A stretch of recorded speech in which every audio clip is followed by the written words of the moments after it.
Hello. Oh, I promised yesterday I would talk about desire and passion. I don't know if I promised I'd talk about passion, but I promised I'd talk about desire. This is my NASA hat. I know it looks like camouflage from the inside, but I was tired of working out every day and walking and then having super flat hair, so I'm wearing this visor. Oh, okay. So, and of course, because I started this video, there's like a billion cars moving around. I apologize, and I don't have one of those amazing study sticks, so it's going to be a little bit of a bumpy ride. But all you have to do is listen, right? You don't have to see me. So another thing that came up in this beautiful energy session I had yesterday, and that I've been percolating on, or it wouldn't have been able to come to fruition, right? It wouldn't have been able to give me a sense of clarity just like that in an hour if I hadn't been percolating on it.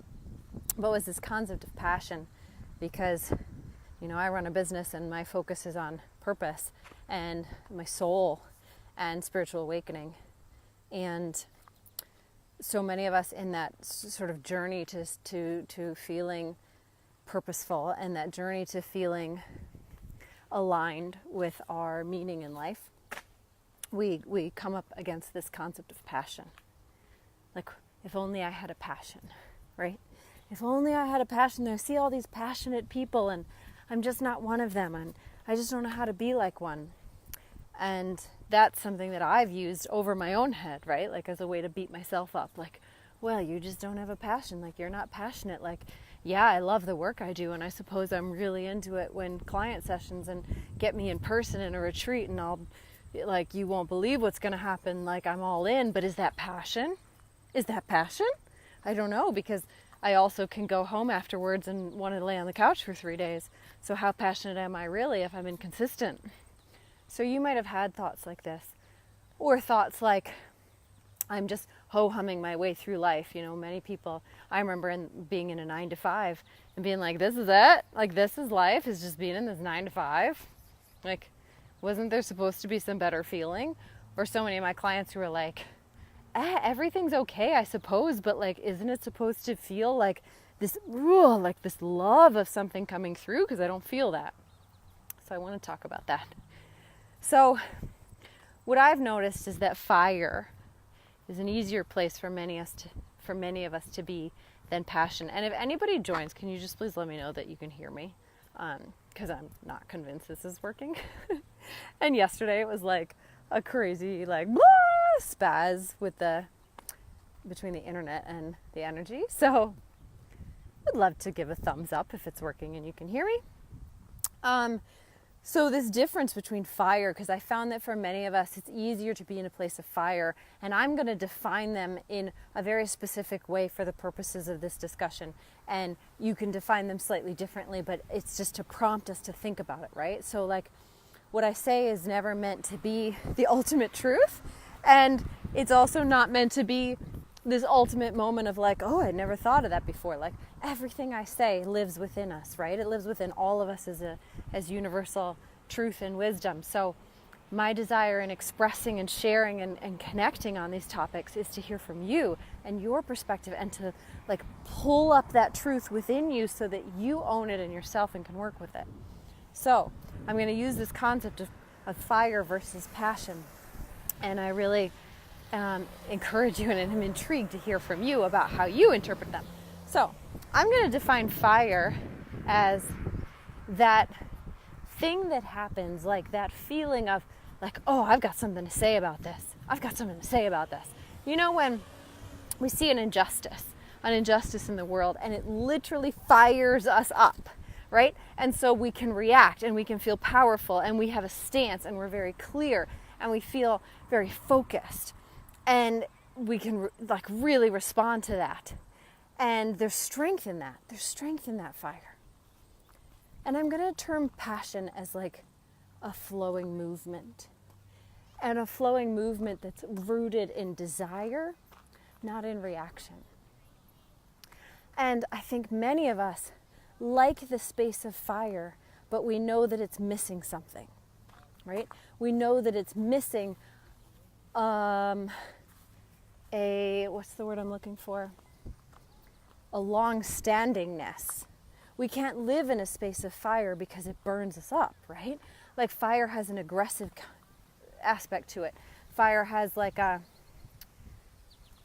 it's draining because it's not coming from somewhere else. It's not coming from within. It's like in the head. And so let me give you an example.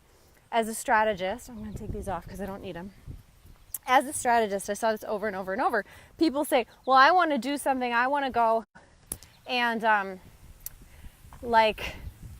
and of course, now that I want to give an example, I'm only getting like terrible, really politically charged examples in my head. And I don't want to share any of those because then we might lose the point. But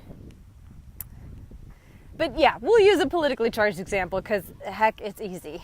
It's easy. So we have these times where we might see something in the news and we're like, that is ridiculous, that is unjust, I have to do something about this. And so we respond to it and we're like, save the whales. We've got to save the whales. The whales are being killed. Can you hear me? Ugh, of course. I'm going to walk backwards. That's a bad idea, isn't it? Let me go this way, see if I can hide in the woods.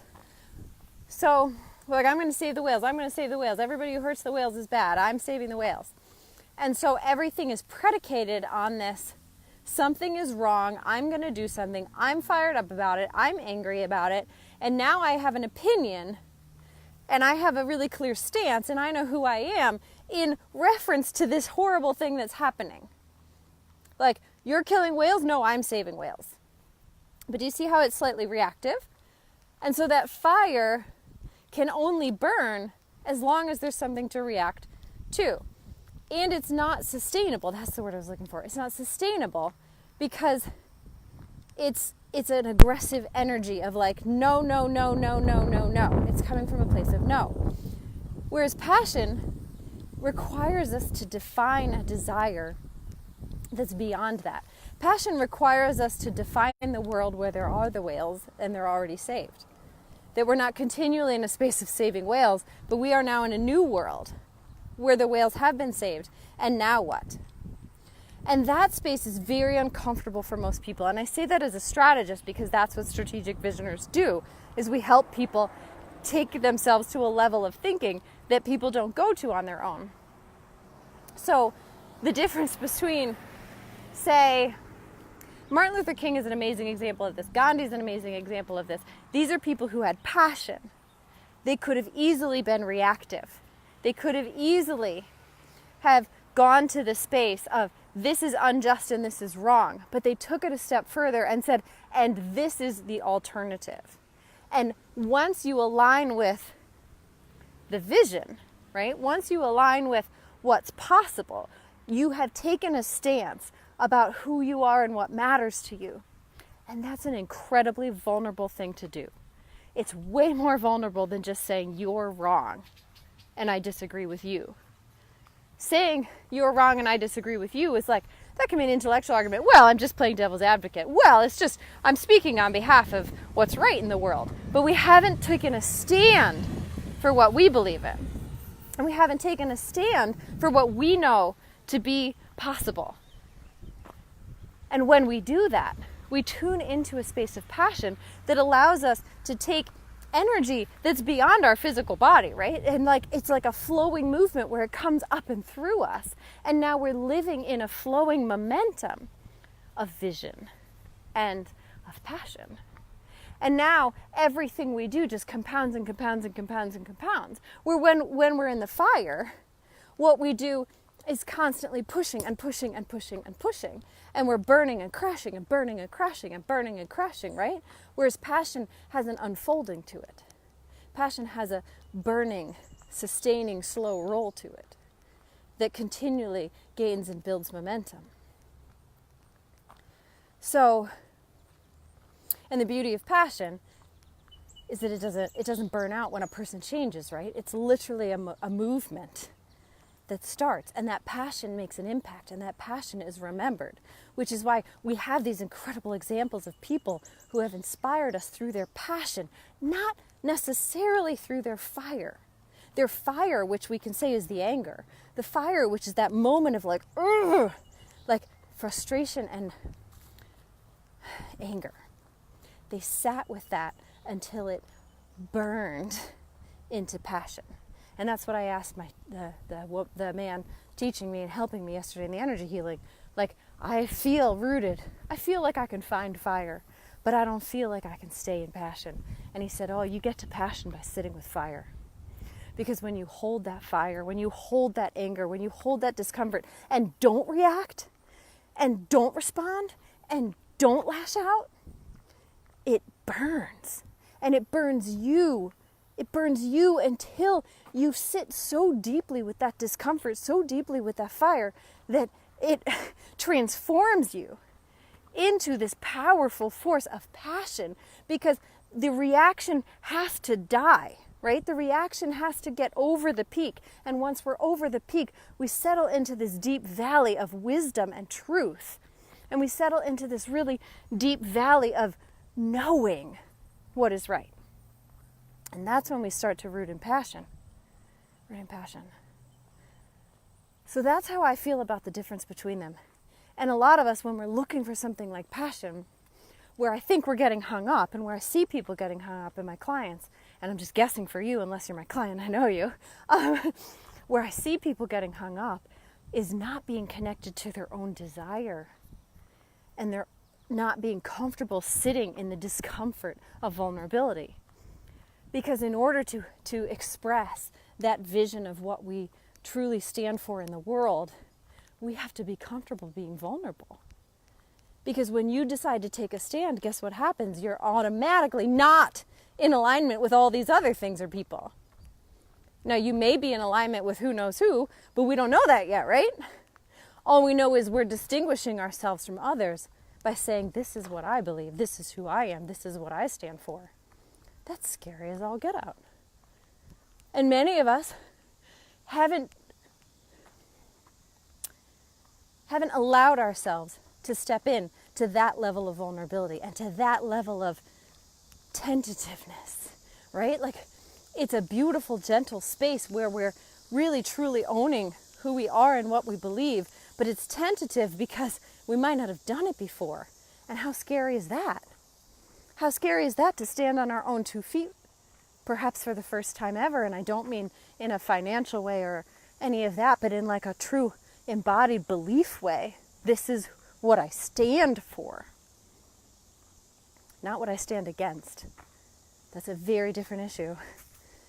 You know, Mother Teresa, I think, was one of the people who said that. She's like, you got anti-war rallies, anti-poverty rallies, anti-this. She's like, give me a peace rally, I'll be there. Give me a love rally, I'll be there. Because she knew that that fire energy of resistance isn't the same as the flowing, compounding, creative energy of passion. They're very different. They're very, very different. And when we feel like we're kept out of that energy of passion, then we need to learn how to be in the energy of flowing, right? And to me, what I've seen and experienced for myself and with others is that that's a claiming. It's a claiming of our own desire. And I mean a desire as small as I want to go for a walk, I want to take a left here, to I want to have shrimp for dinner, to I want to see peace in the world. I mean all of those desires, because all of that is on the journey of practicing how to be in a space of desire and how to claim our own voice in desire versus what other people might want. And I struggle with this. This is like the current journey with my husband, right? Well, what do you want? Well, I don't know, sweetie. What do you want? What do you think? Where'd I go? Where'd I go? I went into people pleasing.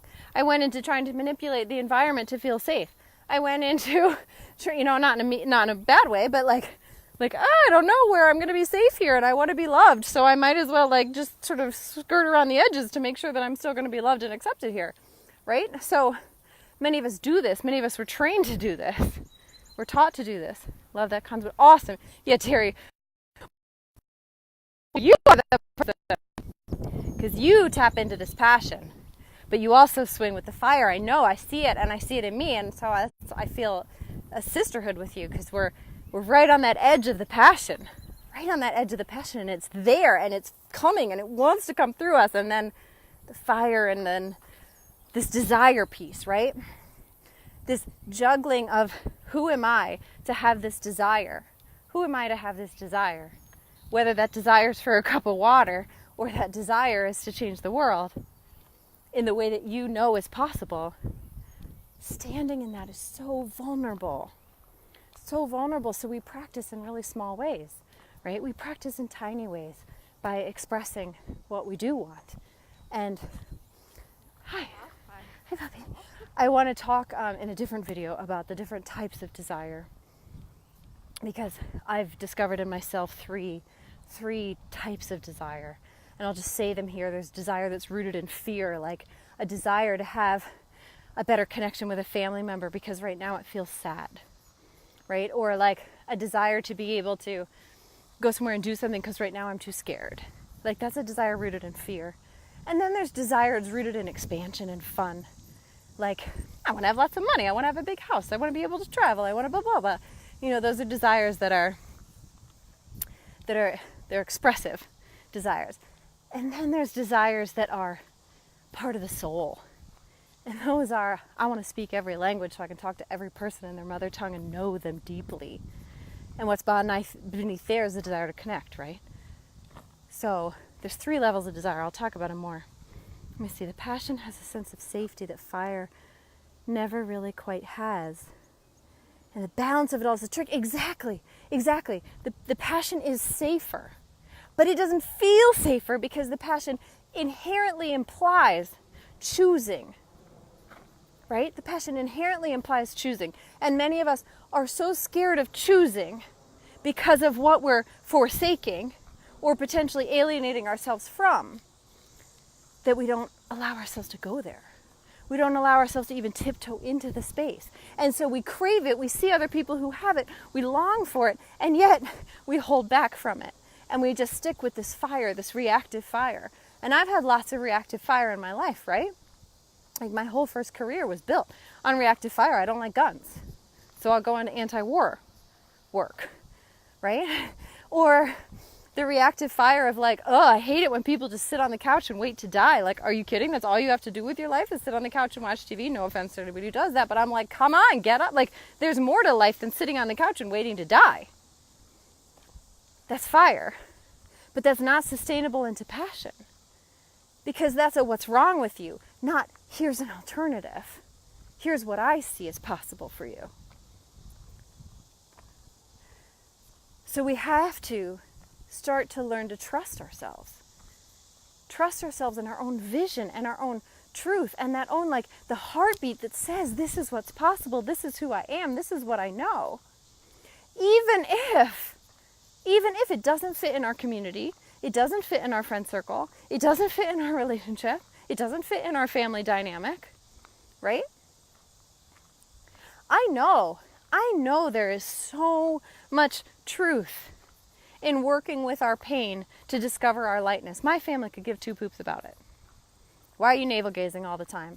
Why you got to make everything more complicated? Life doesn't have to be this deep, you know? But that's that fire that I sit in. I might get the reaction like, thank you for the fire, like, thank you for the screw you, thank you for the wait, but.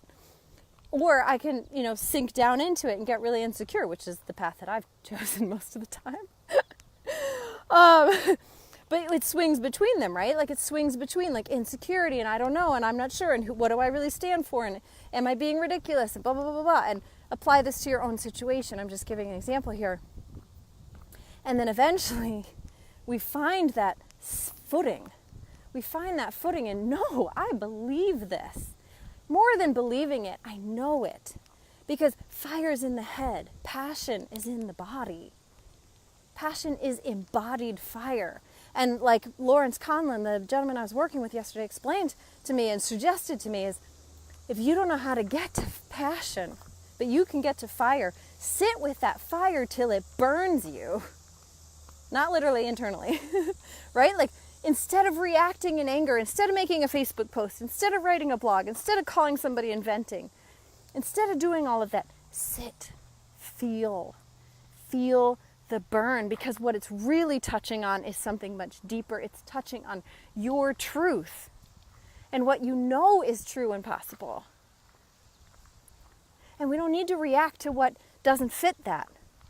In fact, the less we react to what doesn't fit that, the better. Just let it fall to the side. It's like not reacting to a kid who's whining and screaming that's a parenting concept that, well, if I just ignore them, they won't do it again because it didn't get attention, right? Like if a kid says a swear word or something, and that's not in your family rules. It's the same thing. Like if we ignore the thing that sparked the fire, but we use the fire in ourselves, now we've won. We use the fire to feed into that eternal flame of passion.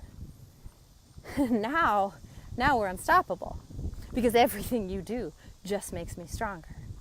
Everything you do just builds more momentum. Everything that's out here that does not align with who I am just builds more capacity and capability. And we've got to learn how to burn, which means we've got to learn how to sit in that discomfort, right? And for many of us, we feel unsafe. Many of us, we feel unsafe. Now, this is a big concept, and as you guys know, if you've been watching the videos the last 2 days, I'm about to open the fourth one that I've done, but the third 30-day challenge, the public ones, the third 30-day Breaking Bad Beliefs challenge. And why I want to talk about this now is because we have this big concept, right? We can go off with this big concept, but the big concept doesn't really bring it home if we're so scared to stand in our own selves, if we're so scared of being vulnerable, if we're so scared that something's going to happen, if we're so physically tight, like this is what I'm doing, right? Like, if we're so physically contracted that we don't know how to step into that, right? Like we don't know how to feel differently about something if we're still thinking our way through it in ways that are particularly self-impeding, right? Like if our thoughts keep getting us stuck in the same cycle, and our thoughts keep taking us back to this aggressive fire, or our thoughts keep taking us back to powerlessness, or our thoughts keep taking us back to insecurity, then we don't know how to take the step towards passion. And then we keep getting frustrated of like, why can't I feel passion? Oh, I must just not be special enough. I must just not be like those other people. There must be something wrong with me, right? But it's just because there's some fundamental things going on behind the scenes, maybe in the subconscious mind, that are not allowing us to take that first step forward to being more vulnerable, to take that first step forward to owning ourselves a little more and owning our desire, to take that first step forward to allowing ourselves to be right. Oops, you probably can't see me. Allowing ourselves to be right in all ways, right? In our thoughts, in our words, in our actions. And that's what we do in the 30-day challenge, is we pull up those beliefs that are stumbling blocks that you probably can't even see, that you probably can't identify for yourself, right? And we get to the absolute core of what is actually going on here that's keeping you stuck. And we free them up, and we free them up, and we free you up, and we free you up, and we free you up. And then we can have these bigger conversations, right? And not only do we have these bigger conversations, but they come easily. Like it came for me yesterday. I couldn't have that conversation with that guy about the difference between fire and passion that I had yesterday a year ago, because I was so gunked up in my own whatever beliefs about not being enough and people pleasing and not being safe enough to have opinions, even though I was very opinionated. I couldn't even have that conversation, because the concept of what passion feels like, the concept of being able to own a vision, even though this is what I work on. And I really want to highlight that, because so many of us are ashamed that the things that we're best at are also the areas that we're weakest at, right? And so I'm sharing this because this is true for me. This step with visioning, it's like sleeping for me. It's so ingrained in who I am. I don't have to work for it to see vision. I don't have to work for it to get to a place of passion with other people. But the mysteries of holding it in myself are only just starting to be revealed, and I'm discovering it's because of this. It's because of this concept of safety and trust with myself. And the willingness to be uncomfortable and getting comfortable with being uncomfortable. And that I'm never necessarily going to be like, oh yeah, comfy, cozy, here we are, right? But I'm going to be in this uncomfortable space. But the uncomfortable space doesn't have to mean what I thought it meant before, which was that I'm not enough. Or I'm never going to get it, or I'm never blah, blah, blah, whatever the beliefs are. And that's what we do in the 30-day challenge, is we learn how to be ourselves in a way that's so beautifully gentle and permissive, giving yourself permission, right? So gentle, so permissive, that's the right word, permissive, with yourself about who you are and what's true for you. Instead of locking it down and all the ways that we hold back, right? And this has ramifications that go from anywhere from your career to your money, to your love life, to your kids, to your family. Like, it doesn't end. And so I don't know what you most care about and what you most want to work on. But it can be anything. Hi. And for me, when I work on these core beliefs, everything changes, right? Like my relationship with my husband changes, the relationship with my parents change. It turns out my parents just become better and better human beings as I grow up and clean up some of these beliefs. Which is funny because they're probably not changing, I am. But I think it's funny every time. They're so wise now. So, whatever situation you're applying it to. But I would love to hear about it. So, I want you in the challenge. We start next Wednesday. Terry's in it. I'm in it. We're there. There's a lot of us in this group who are in that challenge, and it's so worth it. It is so worth it because we're cleaning out the stuff that's getting in the way of this bigger stuff. It's getting in the way of the stuff we want, right? Which is to be in a space of passion, which is to feel like we're in the flow of service, to feel like our life has meaning, to feel like the connections that we have with other people are both fulfilling and effortless in a way, because we're not trying. We're not trying to be something or someone or this or that. We are so effortlessly, brilliantly ourselves that it all just works. And we're able to be honored and recognized and yet also humble at the same time, but not in a mental way, in just a true embodied way of being. Because now we're in the flow with everything. And our vision is a vision for humanity, or the earth, or the planet, wherever your boundaries end on that, which for most of us is never ending. So I'd love to hear your reactions to the fire versus passion, and I would love to hear your thoughts about what beliefs you think might be holding you back from this willingness to be uncomfortable, right? Particularly because all of us have a get out of jail free card for our discomfort, right? For me, it's food or distraction, or like, oh, look, I have this thing over here I have to do, right? Like, we distract ourselves from that discomfort. But it's sitting with that fire that, I want to use the term molds, but it like morphs us into passion. It morphs that fire into passion. So, I'd love to hear from you. Have a wonderful day.